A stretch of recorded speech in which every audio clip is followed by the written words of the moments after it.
tango ekoki oyoyo tango yango yo ekoki Papa Stéphane Balamwange oyeye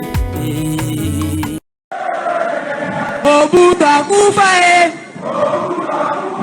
Kabila longwae Fati onde mokon Fati onde mokon Historia I know Fati Pesa mando kio sinye mikanda toko tawanda Tobare bango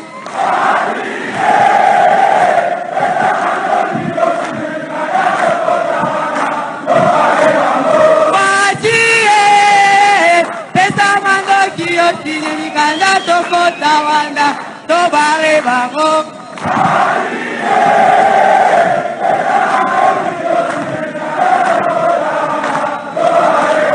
Tobare Biso se Selefe, Pesamando Kio Sine Nikanda Toko Tawanda, Tobare Bago.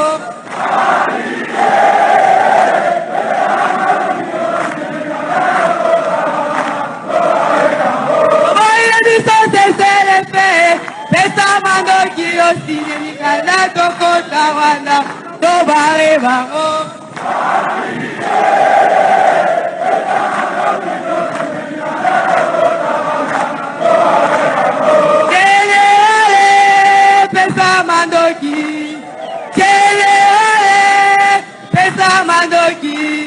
Bisola bango toyo kalakate pesa mandoki. Bisola bango toyo kalakate pesa. Genere.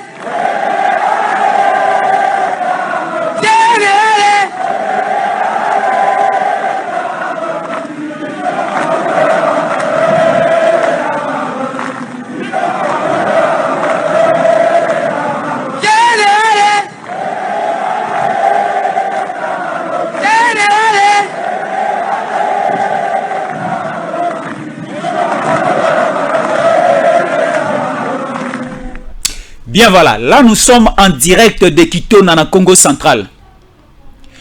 On prend aujourd'hui la décision de finir avec les aventures de Rwandais. De finir avec les aventures Yakagame, parce que ça fait longtemps. Kabila a favorisé cette infiltration, Kabila a favorisé la pénétration rwandaise dans Mabélé à Congo. Kabila a favorisé. Aujourd'hui, nous comptons plus ou moins 12 millions de morts.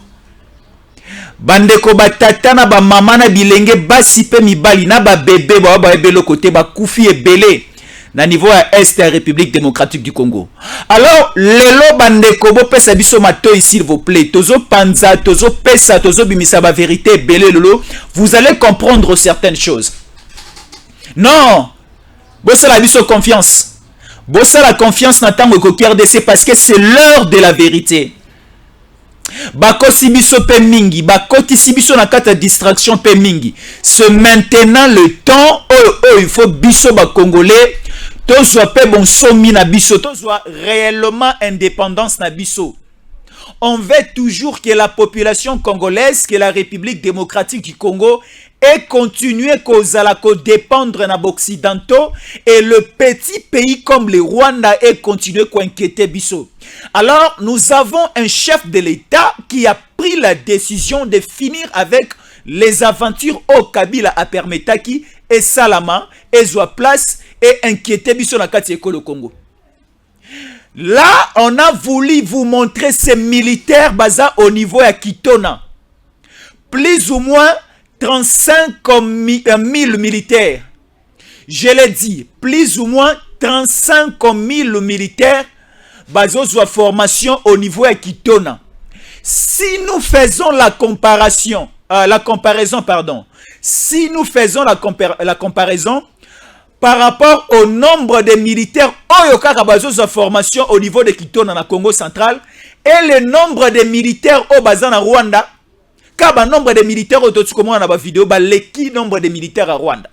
Alors aujourd'hui, bisono soba congolais to telemi, to lobi mokonzi mboka apesa biso nzela. Parce que ce que Kagame fait, et Ali Kosala Motema passe hier, il y avait un conseil des ministres. Aujourd'hui, nous sommes samedi.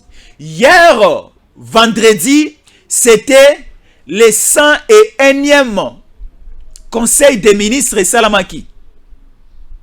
Alors, dans le conseil des ministres, Boyoka, à la fin, Jean-Pierre Bemba Gombo Swaki Maloba pour nous donner la situation sécuritaire au niveau national. Jean-Pierre Bemba Gombo, c'est le vice-premier ministre, ministre, il y a défense et ancien combattant. Alors, Jean-Pierre Bemba Gombo a juste fait la transmission de l'information au Eutina gouverneur militaire au niveau ya Nord Kivu. Les gouverneurs militaires na niveau ya Nord Kivu à Lobi, on a remarqué un renforcement des éléments rwandais au sein du M23 et au sein il y a RDF. RDF c'est un groupe, c'est une milice. Ce sont des terroristes de la nationalité rwandaise, du sang rwandais. Obaliko bomanambo kanabiso. Alors biso ba congolais et site senga na ba rwandais et non simplement aux rwandais et aux autorités rwandaises de mettre fin na buzoba o bazwaki bomesano ya kosala à l'époque de Kabila. Mais on a beaucoup parlé et on a répété maloba otoloba qui bien avant, mais on a compris que Kagame et sa population et sa bande bazo continuer ko accepter ou encore kondima oko ka otwali kolobate. Donc ba militaire ya Rwanda ba komi ko katisa bazo kota na ba frontière ba ali koleka pour venir renforcer les RDF, pour venir renforcer les groupes de Willingoma, pour venir renforcer les M23 ba continuer Koboma. Donc hier il y avait de tueurs et de tueurs. Mando ke beta ki makasi lobi boso so ba détail. Et yango to lobi ba militaire ototi ko la kisabino au niveau de Kitona. Ba militaire wana ba kenaye ko so formation po ba ya ko sakana te. Ba militaire wana ba kenaye ko so formation po ba ya ko vana na ba kante. Ba militaire wana ba kenaye ko so formation po ba na kotambola na ba balabala te. Ba militaire wana ba kenaki ko so formation pour défendre l'intégrité territoriale de la nation congolaise. C'est très important. Et ce qui m'a un peu tiqué, na loyembo ba militaire bazwa koyemba, balobi ba komi na fin ya formation na bango. Balobi Fachi pesa biso ka maloba.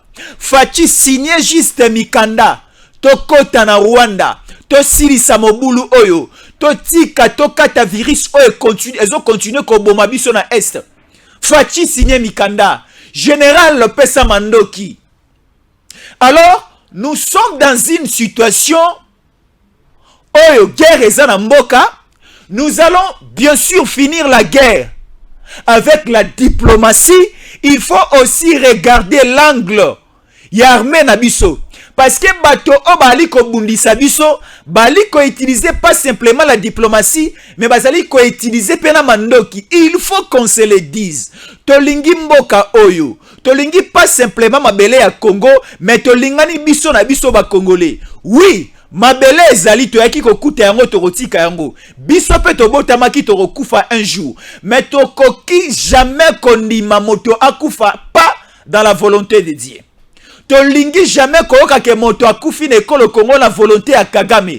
Pourquoi? Parce que Kagame azalaki na besoin ya or, Kagame azalaki na besoin ya lithium, Kagame azalaki na besoin ya coltan, Kagame azalaki na besoin ya diamant, et Kagame n'a pas voulu simplement venir prendre bomengo ekolo Congo tranquillement, mais ali kokota kozwa bomengo ya Congo na ko boma na ko violer na ko sala mabe. Et yango pour rappel na ebisaki biso que plus ou moins 10 à 12 millions de Congolais bakoufi tolongwe de 2001 jusqu'à aujourd'hui. Et nous continuons à compter des morts. Alors Kagame est le seul responsable. Ya mainyoso eleka na oezali koleka kino lelo na este ya mboka na biso. Alors Kagame bapesa nzela bapesa ndingisa na bato o bakambaki mboka o les années passées au régime passé. Et Kagame a aussi le soutien des impérialistes, des occidentaux. Alors nous Congolais to solo la sikoyo lokola ba Congolais, to solo la na lingala, to solo la lokola bandeko o balingi mboka na bango. Toyebi que dans une famille na poko ezalaka lorsqu'il y a un problème ou encore besoin un problème à libala, to monaka famille nyonso bavandaka likita. Bali ko bongisa mwana biso akobala lolenge nini, toko sombela nini, biso moko famille tokolata maputa ya modèle nini, siko biso ba Congolais tala canal oyo tobengi tango koki RDC pesi biso ya kovanda ensemble na bino to réfléchir. Comment est-ce que tu peux s'enzeler là bas militaire au bas de sa formation et si peu basil si sa formation, comment est-ce que tu peux utiliser bango? Comment est-ce que nous pouvons donner les idées? Comment est-ce que barokota la mosala ba ke kuna te ko sa formation pour ba bima na terrain ba vana na ndako ba vana na bakan? Non. Ba ke kuna pour défendre l'intégrité nationale. Je le répète, toi na souci ya mboka oyo bande ko baza les États-Unis en Allemagne, appelez-nous, écrivez-nous. Bopesa biso makanisi toko tambwisa mboka onde toko sécuriser yango ndenge nini. Tshisekedi ya Nzambe te, Bemba pa Nzambe te. Sécurité ya mboka oyo, omniprésence na kati ya mboka oyo, c'est entre les mains de la population. Parce que population est allée partout. Population est dans la Kananga, population est dans la Kinshasa, population est dans la France, na Belgique, na Allemagne, Congolais est presque partout. Congolais est omniprésent. Alors Tshisekedi n'est pas omniprésent. Tshisekedi une fois dans la Kinshasa, soka sali mobembo ndako kende de Bumbashi ko kende sika mususu. Mais biso place tozali yo Congolais. Tu as le sang congolais. Si tu remarques une infiltration, il faut nous informer. S'il y a des suspects, il faut nous informer. Nous allons envoyer des militaires à l'est. Nous allons envoyer des militaires place nyonso o ya des suspects pour nous préserver, pour nous sécuriser ma belle écolo. Boki nenga ba militaire balobi. Ba militaire baza na souci à ma belle écolo na bango. Parce que dans un pays, nous avons des services de sécurité. L'armée fait partie, il y a service à sécurité.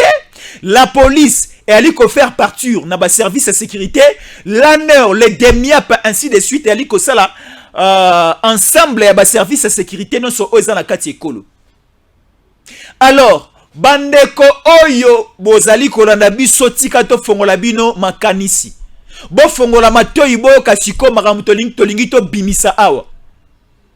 Lorsque nous réfléchissons, nengeni torotonga banzela, nengeni torotonga bopito, nengeni torotonga ba école pour la gratuité, nengeni torosala misala poto tombola lokumu ekolo, poto sala ke ekolo na biso se développer, bae o pe balingi mboka te balingi ekolo te bazali ko bongama.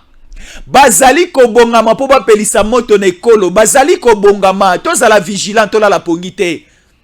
Toza la vigilante tola la pongite. Soso kati kobota sika. Azalaka na mwa zuwa na bana neso bana mike.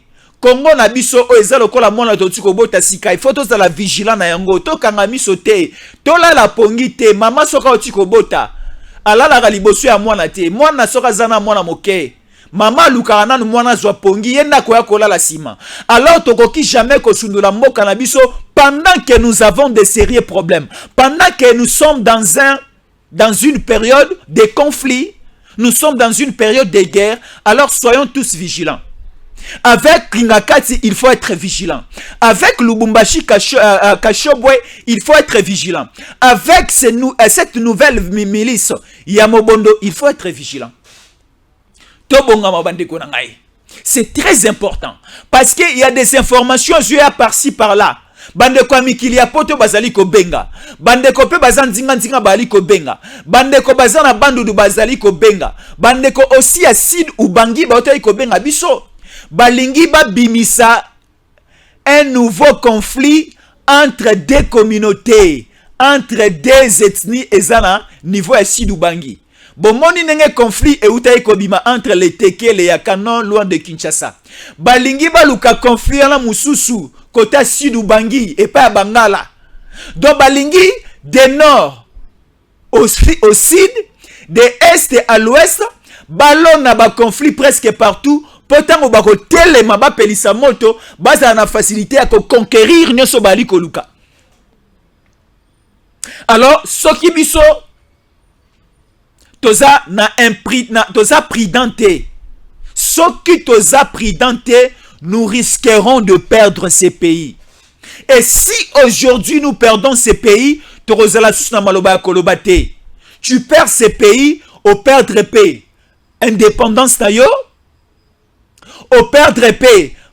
Nyonso ozali na yango okovanda lisusu na kimia te. Bandeko ya poto ba mosika. Bali komela malamu, bali kolia malamu, bali kolala malamu. Mais soki bayoki y a un problème au niveau du pays, bali komi tungisa.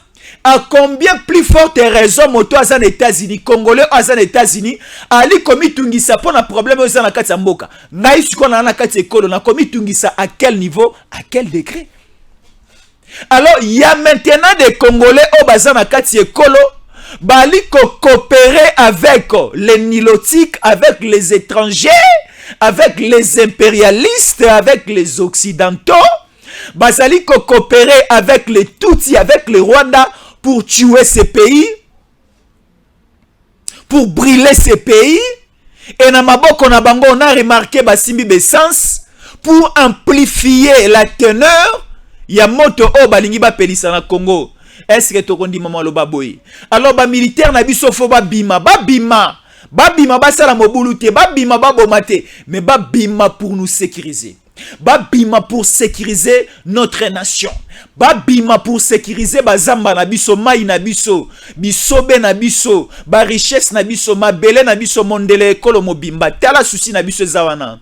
Soldat ba formaka epona okende fetite. Soldat ba formaka epona ko matanzeta mbila te ko buka mbila. Non. Soldat ba formaka epona ko tinda na front.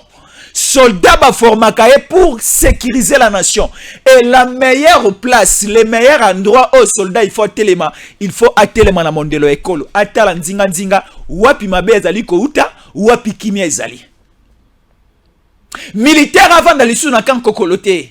Militaire avant d'aller sous na kan tchachite. Militaire avant d'aller sous na kan setate. Bino sobo bima, bobima, bobima. Nous sommes dans une période où il y a le danger. Les militaires, la police, les soldats, nous aussi la population, il faut tous aller dans situation moko, il y a vigilance. Parce que ceux qui te perdent ma belete, te reperdre bakondi. Ceux qui te perdent ma belete mobimbate, te reperdre eteni ma belete. Ceux qui te perdent eteni ma belete, te reperdre bibale na biso. Ceux qui te perdent bibalete, te reperdre bisobe, forêt na biso. Ceux qui te perdent forêt na biso te perdre banyama na biso parce que tu as une espèce rare ya banyama o ezalaka na Congo. Okapi soki obimisi na mabele ya Congo okene na Rwanda akufi. Okapi soko obimisi na mabele ya Congo okene na France akufi. Okapi ye avivara kaka na aération na mopepe o ezala kati ya Congo. Alors bazali kokota ko boma banyama na biso na ba park. Bandeko o bakambaki mboka on a régime passé bazoba espèce ya ba animaux nyonso wana ba créer ba parc privé na bango siko ministère na biso ya tourisme et comme bloqué mabele nyonso ya telo ya bomengo ba kabele pas étranger. Voyez cet étranger qu'on a appelé, qu'on a attribué la nationalité congolaise répondant au nom de Easy Edouard Mwanganchuchu. Il est rwandais. Mais bandeko o bakamba mboka kala bapesa nationalité congolaise et bapesi tela kabaka te ya mabele place ba coltan eza makasi. Coltan de bali ko sela ba téléphone olilo. Coltan de bali ko sela ba iPhone. Coltan de bali ko sela ba appareil électroménager belé. Alors bon mengo nyonso wana ezo profiter lisusu na trésor public te. Congolais azali komona yango na sani na été bakaba bomengo nyonso kende pa bapaya yango lelo nous avons un sérieux problème social na kati ya mboka. Pourquoi? Parce que aujourd'hui la richesse du Congo se plus dans sol na sous-sol na yango. Siko richesse ya Congo, économie budget ya Congo et mataka départ ce minerai mais ba minerai wana eza na bato bakanga ba ressources na biso.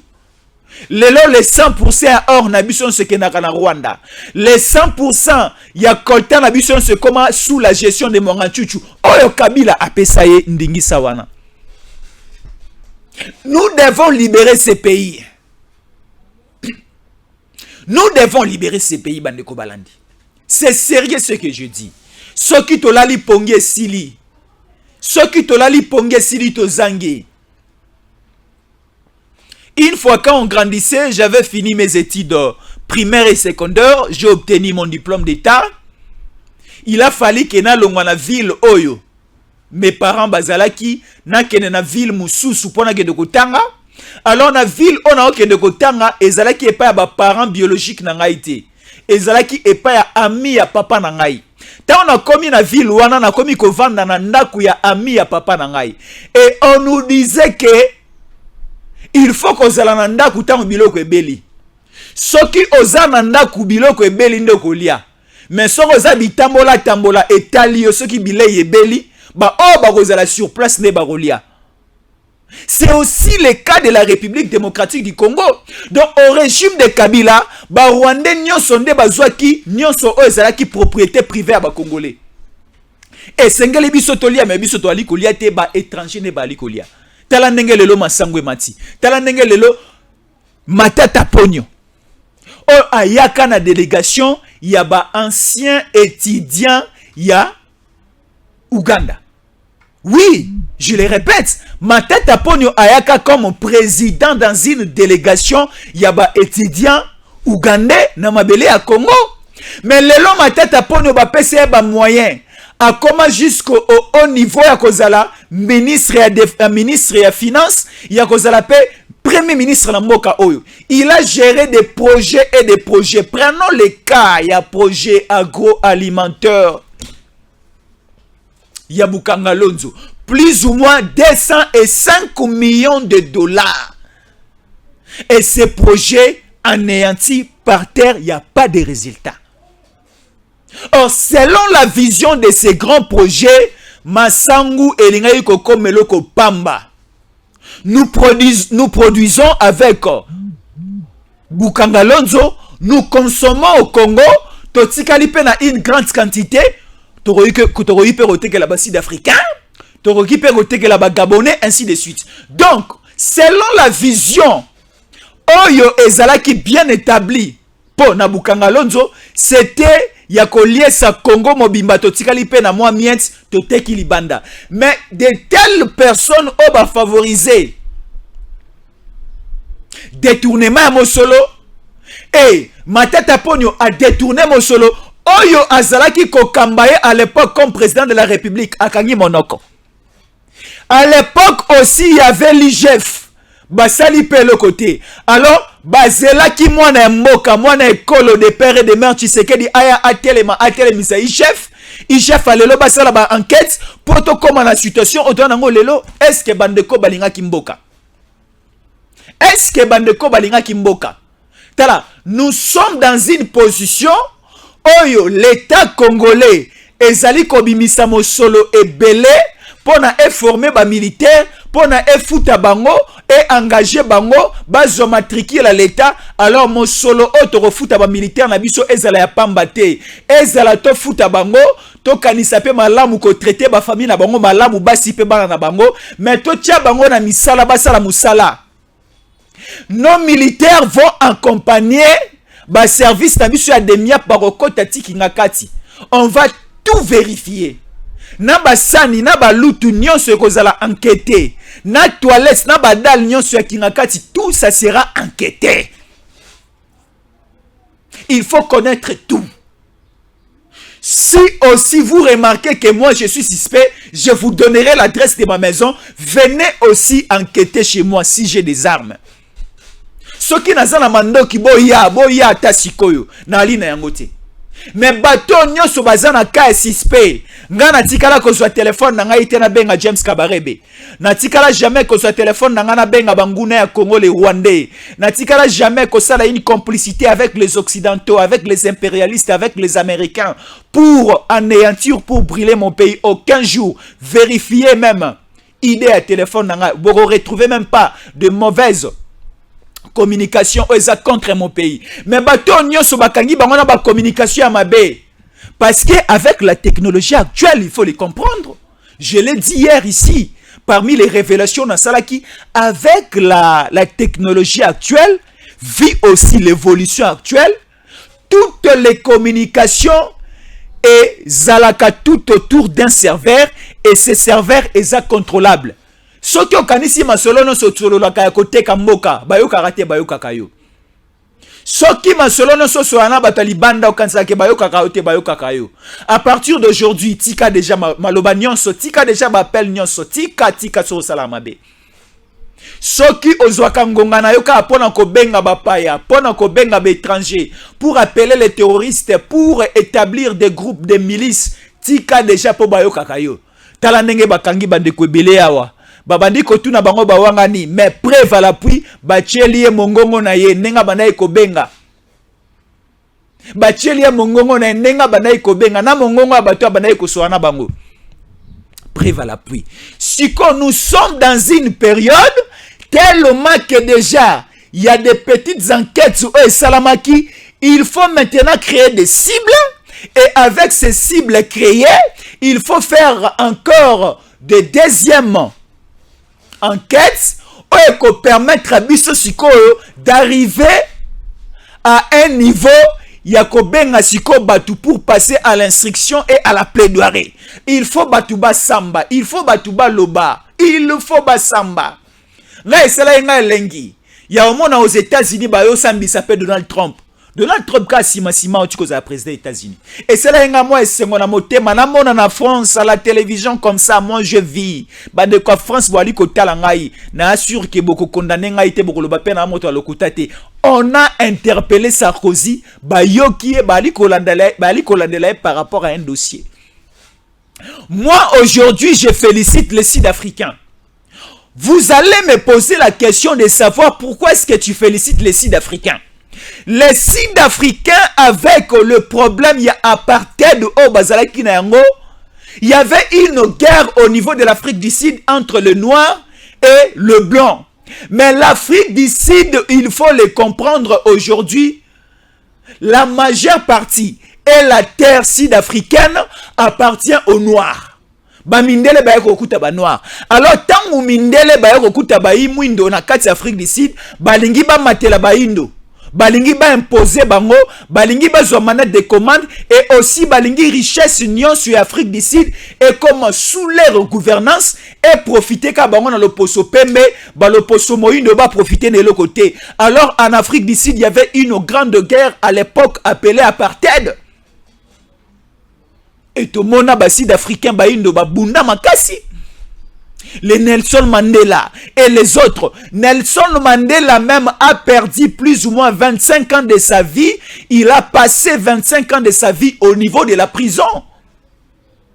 Et tango bakangi Nelson Mandela à la prison, baike o batikala ki na sima bavanda ikimiate. Ils ont continué le combat.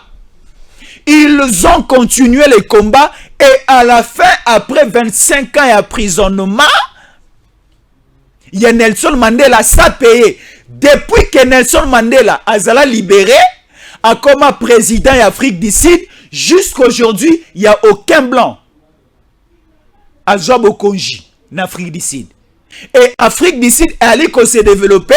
Afrique du Sud est parmi les 4-5 top meilleurs africains, avec toujours des noirs à la tête de ces pays. Et en aucun jour, nous avons occidentaux imposé aux Sud-Africains une démarche à suivre. Pourquoi simplement vous voulez la République démocratique du Congo? Pourquoi n'est pas en Afrique du Sud? Pourquoi n'est pas en Bamboka Moussousou? Pourquoi simplement l'Afrique du Sud? Parce qu'après Mandela, il y a une succession, il y a un chef d'État au niveau de l'Afrique du Sud. On a connu Zuma. On a connu bon nombre Thabo Mbeki. On a connu plusieurs présidents d'Afrique du Sud. Et les Sud-Africains vont comprendre qu'il faut former un bloc pour contrecarrer les idées machiavéliques des Occidentaux de peau blanche, bazwa lisusu bokonzi te, parce que ceux qui bazui bokonzi, nous les peaux noires, nous allons souffrir. Et c'est maintenant aussi notre souci de vous faire comprendre que il ne faut pas donner faveur aux Occidentaux, à la peau blanche et aussi à nos voisins de l'Est de pénétrer ces pays. Nous allons risquer de regretter éternellement notre appartenance à cette nation congolaise. C'est très important. C'est très important. Au niveau de l'Afrique du Sud, sur le plan sécuritaire et militaire, l'Afrique du Sud a une coopération avec la Chine, avec aussi la Russie. Voilà ce que la sécurité au niveau de l'Afrique du Sud est Vanda. Bavanda Pio, Bavanda Kimia. Parce que l'Afrique du Sud a mis beaucoup de moyens. L'Afrique du Sud est enrôlé bas sud-africain belé, au bakoti na armée, au bakoti na ba service de sécurité, ba pesi bango formation à Malonga et ba bengi ba partenaire à Libanda baliko travailler ensemble. J'ai cité le russe, j'ai cité aussi le chinois. Il y a les départements militaires navals, il y a les départements militaires terrestres, il y a les départements militaires aériens, il y a les départements militaires sous-marins, il y a les départements militaires sur tous les plans. Alors, les militaires sud-africains sont bien formés par le russe, par les chinois. Tout récemment, ici, je suivais dans une télévision sud-africaine, bazola kisabiso comment est-ce que ba chinois ba sangani na ba russe bali koye kolisa ba sud-africain ba militaire sud-africain ndengeni babundaka na mai, ndengeni babundaka pene ya océan, ndengeni babundaka pene ya balak, ndengeni babundaka pene ya ba mai ya ba fleuve. Nous aussi ici en République démocratique du Congo, nous sommes menacés non loin du lac Kivu, parce que le lac Kivu nous sépare avec le Rwanda. Alors les Rwandais bayaka tout près au bord du lac Kivu pour nous lancer des obus, pour nous lancer des bombes. Tout récemment ici avec notre avion Sukhoi 25, le Sukhoi 25 a été attaqué non loin du lac Kivu. Et tout autour du lac Kivu, Kagame a mis des militaires, des soldats. Tout simplement pour faire du mal au Congo et aux Congolais. Voilà les problèmes. Alors, Sokito Lamukite. La priorité des Congolais, ce n'est pas les concerts. La priorité des Congolais, ce n'est pas les boire et les manger. La priorité des Congolais, ce ne sont pas les blabla de l'opposition aujourd'hui avec le meeting avec le meeting de Sainte-Thérèse, avec le sit-in au niveau de la CENI. La priorité des priorités des Congolais, c'est le développement de la République. Alors, le développement arrive après la paix. On dit ceci, il n'y a pas de développement sans la paix. Il n'y a pas de développement sans la paix. Il n'y a pas de fête sans la paix. S'il n'y a pas la paix, il n'y aura pas aussi la fête. S'il n'y a pas la paix, il n'y aura pas aussi le développement. Alors, si aussi il n'y a pas la paix, tu n'auras pas même l'occasion de mettre quelque chose sous la dent. Tu n'auras pas le temps de manger, tu n'auras pas le temps de danser, tu n'auras pas aussi le temps de boire. Alors, il faut travailler plus pour la paix. Et ça, instaurer na 4 coins sur la République démocratique du Congo. Bolimbi sanga momo ke mongongo e matalikolo. Bolimbi sanga momo ke soki na mati likolo makasi et déranger bande ko mosusu bokitisika volume. Ya poste récepteur na yo. Soko ndanga na téléphone oki na mati makasi okitisi mo volume à téléphone. Soko likolo na télévision ou diminue mo volume. Parce que na mati makasi, parce que loko ezali kobime sengeli et lobama makasi. Elle a qui sa détermination na biso ba congolais. Elle a qui sa souci auto za na patrie congolaise. Lelo ngai na koki jamais kobima na ekolo Congo na ngende ko pesa imposition na Gabon, na pesa imposition na Chine, na pesa imposition na France. Alors nyonso ali koleka, nyonso Tshisekedi a reçu comme engagement pour l'école Congo et talibino ba américain te talibino ba français te et talibino ba anglais te talibino ba allemand te parce que Tshisekedi c'est lui qui représente Dieu ici au Congo. Bolimbisanga moke na bandela koloba yango, moi je ne suis pas Luba, je ne suis pas Kassayen. Naza muluba te parce que bokoloba po Tshisekedi naza muluba za Kassayen yango yo ndeko na ye wali kokumisa non. Nga naza à la fois Muswahili, Mungala, Mukongo, Muluba. Borotu nanga pona nini. Koko ya mwasi o aboti mama na nga za Mukongo. Koko ya mobali o aboti papa na nga za Mungala. Na bandela poto comprendre bien. Koko o ya mwasi aboti mama na ngai aza Mungala. Koko o ya mobali aboti mama na ngai lisusu aza Mukongo. Soki na ke kote ya kibotata na ngai. Koko oyo ya mwasi aboti papa na ngai aza Muswahili. Koko oyo ya mobali aboti papa na ngai aza Muluba. Donc c'est-à-dire ba koko na nga mibale kote ya papa baza ba Swahili baza ba Luba. Ba koko na nga mibale kote ya kibomama na ngai baza ba Congo baza Bangala. Donc cela veut dire que ngai na sangisa bikolo nyonso ya Congo et na soutenara kaka les vraies valeurs. Après Tshisekedi, président nyonso akoya o akozala na vision ya malamu na souci ya Congo lokola Tshisekedi azana yango na ko soutenir ye de A à Z. Je vais mettre mon coup à couper pour l'intérêt de ce pays. Nandimite ke yo zali kolandanga okondima bakatanga motu parce que okosanga koyoka maloba ya boye. Non, kinga kati fo bakota. Bope kisate ata kololo pango azate fo bakende nanu bandeko. Botuninga Jésus fo bakende oui, ngai Jésus na lobi il faut bakende. Bakende ko contrôler partout, bakende ko contrôler partout. Bakende pardon. Bakende et aussi ces militaires total komona ba accompagner ba service. Ba militaire osu ki ba eba vana kisasa te bakende na est kuna ba renforcer ba o bande kona ba bazada sur place. Nous avons besoin to kanisa makambo mususu. Eza lokola na itonga na ndako moko boye. Na fin du mois papa asombi télévision. To komi le 5 mona na ya moke abambi libanga na télévision et pasuki. Eko susciter encore à la fin du mois prochain. Papa asomba sous télévision ya sika. To komi na katikati ya mwa o ekendaki mwana ya mibale ache prise mabe télévision eziki. Eko obligé papa na 3e mois asomba sous télévision ya sika. Télévision ya sika papa sombi mwana mobala branché fer a tellement dagi na coup circuit et bomi sous télévision. Donc na échéance il y a 4 mois papa sombi télévision 4 fois. Pourquoi? Parce que bana bazanga imaela ko batela biloko.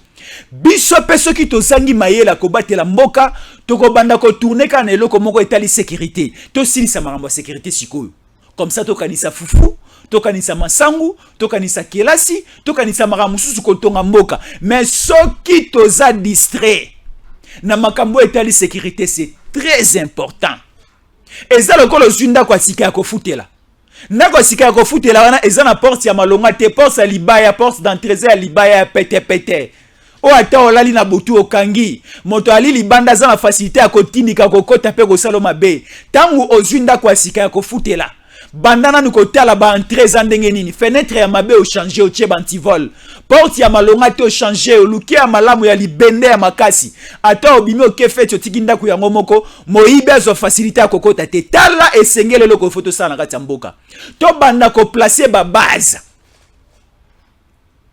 Lelo mopaya moko ta koyi kozwa likanisi ya okende ko bunda na États-Unis. Même lelo France ali ko banga autant Union européenne mobimba zali ko banga Russie. Pourquoi? Parce que Russie ezwa kingonga ebele ko réfléchir comment est-ce que akoki ko sécuriser mboka na ye. Russie a réfléchissaki. Na mboka na biso pe tozana ba mature nyonso o ekoki ko sunga biso to sala ba arme. Tosala ba bombi ya lolenge na lolenge lokola ba s'attendait aux na Russie. Toza na ba moyen ko sala yango. Tala c'est pour une première fois. C'est pour une première fois depuis que Congo est à la Congo. Tu sais que lelo ka samedi. A aussi ko inaugurer une usine ba komi ko sala ba Mercedes na Congo. de l'élève bana 4 ans et 5 ans déjà tant abota mitata na sobele déjà Mercedes et zara ana kisasa Tshisekedi vient d'inaugurer. Tshisekedi, je vous le confirme, Tshisekedi vient d'inaugurer une usine. Il y a Mercedes awa ba komi ko sala mituka ba komi ko monter mituka awa na kisasa. Ndeko nanga ozana besoin ko sombela nga mutuka na poto non ko soma na poto te tinda na kosomba. Tinda ka mosolo Tshisekedi si afongole le biso izina monene et ali ko sala ba Mercedes a kitoko ya sika ezate mutuka o ese tamboli na poto tio d'échappement ese bébé o tindela nga non tinda ka mosolo na kosomba. Tshisekedi déjà vient d'inaugurer. C'est très important faut le belango. Il faut le belango. Nous remarquons et nous sentons déjà des intercelles, il y a développement. Alors bandeko oyo ba mitie na place valobi soki totiki Tshisekedi o akende parce que mituka ba yaka kosomba na poto ba ko asu kosomba na poto te ba komi sombela yango epa na bango mandoki to pesa ka bango ba embargo ba ko asu kosomba mandoki te mais si ba sali coopération militaire sur l'industrie militaire avec la Chine avec l'Indonésie toko koma ko sala minduki awa biso moko na ntiele na maluku bali kotonga ba industrie militaire a minene o torosala na ba Satan 2 torosala mandoki ya ba qualité ya modèle nyonso mindele bali ko sepela te zalo kwa na libota moko boye mama mobokoli mama azali ko bokola bana ya mbanda alingaka mwana o abokoli ya mbanda kolia bonga pe na vite akolinga mwana mobali wana a continuer ka ko vendre pana ye à vivre sous sa dépendance et à imposer kaye makambo oya ko sala soka moni mwana koli na maela komi pe ko sala musala komi pe ko gagner et sala ka moi pasi na motema moi jalousie comment est-ce que mwana mbanda zu mwana nanga ona botana na kati libota ali ko zoate ezali oyo ba occidentaux et na zuwa oyo Rwanda ezali na yango makambo ezali kosala na Congo makambo Tshisekedi ali kokana kosala na o déjà ali kosala na o ezali kotongama sur terrain avec les 145 territoires ça bouge le monde. Le Rwanda c'est un petit pays. Le Rwanda c'est un petit pays et le Rwanda aussi est enclavé. Rwanda seul eko se développer te. Rwanda na yango moko eko vivre te. Et c'est la roi lycée so ba le belarabiso ke loboko ezala misapi 5 mais mon sapi moko esokola ke longité faut ba sanga na bango nyonso. Donc Rwanda na ye moko ko vivre te alingi kaka atumbola Congo. Na ye moko pasa na makasi ya kotumbola Congo te akeko senga force makasi appui et pas occidentaux et pas mindele. Alors mindele pe moi bo job ezala moto na bango. Pourquoi ne pas directement coopérer avec la République démocratique du Congo? Une coopération win-win, une coopération gagnante avec les minerais que nous possédons. Boye bozui, bino bo gagner, bisepe to gagner, tu évolues avec cette coopération. Mais bon dimi bo kene na sima mo Congo na bisepe bo chumba bisombeli par le canal ya Rwanda. Alors nous coupons court avec vous, nous allons à la Chine, nous allons en Asie. Tala siko Tshisekedi zelaki ba occidentaux mindele Europe baya avec la sincérité à coopération azeli bango bayete Tshisekedi a tourné bango le dos a kena na Chine a utaki na Chine a ozonga okende Japon soka longwe Japon a okende Corée soka longwe Corée a utaki déjà Indonésie mais atindaki nde partenaire na ye Jean-Pierre Bemba et après là-bas Tshisekedi aussi a kokende lisusu pas à Poutine. Tala mindele place ma foute ezo mata. Tala ma foute ezo mata bango. Toloba itorola la pongite. Boromela mai na tonga na chis. Bokomela mai na tonga. Borola la pongite. Borola la pongite. Eza lokola bandeko musuba lobaka. Soki nanu obonga mite. Kondima kosala eloko wana te. C'est comme un homme au colis arrivé à un certain moment. Tu veux prendre des responsabilités au bal. Ceux qui ont commis dans la capacité à vendre le monde à moi cité et au vendre la canne à moi si mon co supporter qu'on vend à moi si mon co. Ceux qui ont commis dans le niveau pe la capacité on a été comme écaté. Mais nous on sait ça maintenant capable que to tika mindele to kende sika mususu pour développer ces pays. Alors, nous sommes un pays autonome, nous sommes un pays indépendant. Tout ce que nous avons besoin de faire, parce qu'on ne dépend plus de nos colonies. Notre colonie, c'est la Belgique. Et la Belgique n'était pas les seuls. Parce qu'au niveau, il y a la conférence de Berlin, en 1885, qu'est-ce qui a été dit comme conclusion? On a dit ceci, parce qu'il y avait des grandes puissances occidentales de l'époque composées de la France, de l'Allemagne, de l'Angleterre et de certaines nations. Bayo Kanaki, on va donner la République démocratique du Congo au roi Léopold II, qui était belge. Mais la République démocratique du Congo ne sera pas à 100% sous la responsabilité du roi Léopold II.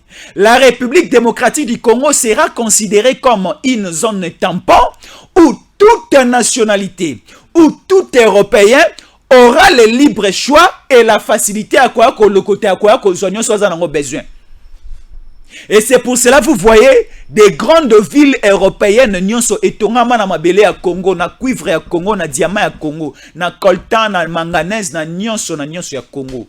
Ok, Berlin c'est le Congo. Ok, London, Chelsea, Liverpool c'est le Congo. Ok, France, ok, Paris, Lille, Marseille, tout c'est le Congo. Liège, Bruxelles, n'en parlons pas. Bandako toali komona, banzela toali komona, le chemin de faire les métros, nyonso et tongama na mikili ya poto, ce sont les minéraux du Congo de traversa. Tout est traversant.